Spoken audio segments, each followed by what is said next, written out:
What's up, Ravens fans? It's time to hear from you guys in our Ravens Mailbag segment. There's lots of questions in the Mailbag this week, as you would probably guess, after that tough loss to the Kansas City Chiefs on Sunday, and that's where we're going to start today. The first question comes from Robert Pittman. And the question here is, why can't the Ravens defense get a stop in crucial moments? This game reminded me of the Saints game from earlier in the season. We dominated them for much of the day, only to fall short in the end. Well, that was more of a rant than it was a question. Yeah, was there a question in there somewhere? This game actually didn't remind me a ton of the Saints game because there wasn't one defining play at the end of it like there was in KC.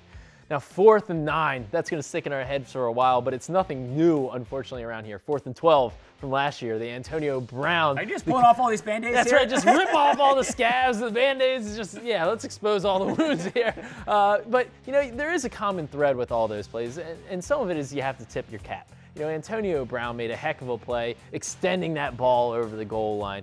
Andy Dalton's throw to Tyler Boyd, that was, you know, a great throw. Then on this one, Mahomes, I mean, that was unreal. It might have been the best of all three. Yeah, it probably, I would say it was. That play and Tyreek on one foot, yeah. I mean, that combination was really ridiculous. But I do see a little bit of a common thread in that you're just lacking a playmaker to step up and rise to the occasion there. You need somebody that's going to be a difference maker on this defense. Now, the Ravens have a lot of really good players, but you have some of those in those situations, your best players on defense not rising to the occasion and making that play. And the Ravens need more of that. You know, you think back to Ed Reed. How many big plays did that guy make in the clutch? You know, I mean, Ray Lewis. So those guys, the Ravens, I think, have been lacking a little bit of that in clutch situations. You know, you go to KC, and they actually had a big play on defense for them. Justin Houston came up with a strip sack. That's the kind of play that you need to win a game like that. Yes, completely. All right, let's keep it moving here. This question comes from Taylor Hudson, and the question is, has a cover ball hawk safety become a position of need? This is kind of what we're talking about here. It seems that area, the middle of the field, is vulnerable when it counts. Yeah, I do think it has become a bit of an area of need. The Ravens need, going to the point, playmakers. They need a ball-hawking kind of safety. You look at the two starting safeties, obviously Eric Weddle and Tony Jefferson before Jefferson went down with the injury. They've got one interception between them, and Tony Jefferson has that. You know, Eric Weddle, he's the guy that kind of mans the center of the field, and he's, over the course of his time here, has been really good at coming up with those turnovers. He was one of the league leaders last year in interceptions. Yeah, not so much this year. The Ravens need somebody in that kind of moment to come up with a big play, knock the ball down, come up with an interception. So, and it's not just a one-game thing. I mean, you want to see these safeties coming up with interceptions and being kind of that playmaking guy that you need. Who's it going to be? It's got to be on the front end or the back end, and I do think that that has been a position that they could look to address. Well, I think you look specifically at 4th and 9, and Weddle's playing center field right there, and didn't end up really covering anybody on the play. You know, he was kind of locked in on Mahomes, and Tyreek Hill broke free. So that's the kind of play that I'm sure he's kind of kicking himself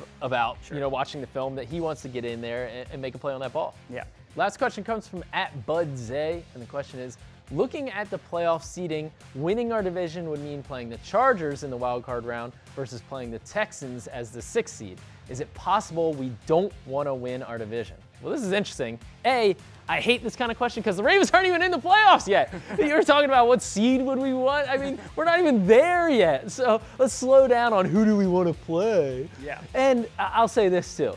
You always want to win the division because that means a home playoff game, which is a big difference. I think playing at home for this defense, you know, the roar of the crowd would make it so much harder on opposing offense. And quite frankly, I don't think that the Chargers or the Texans are the best matchup for the Ravens. Texans are really good at stopping the run. That's been the Ravens' strength under Lamar Jackson and over the past 4 weeks. And I think the Chargers are probably the most balanced team along with the Ravens in the AFC.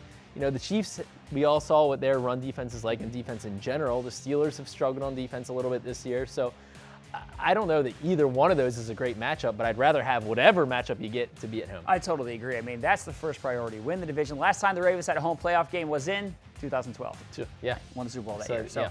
As always, we love to hear from you guys. So send in your questions every single week on social media using the hashtag RavensMailbag. Thanks for watching. Have a great day.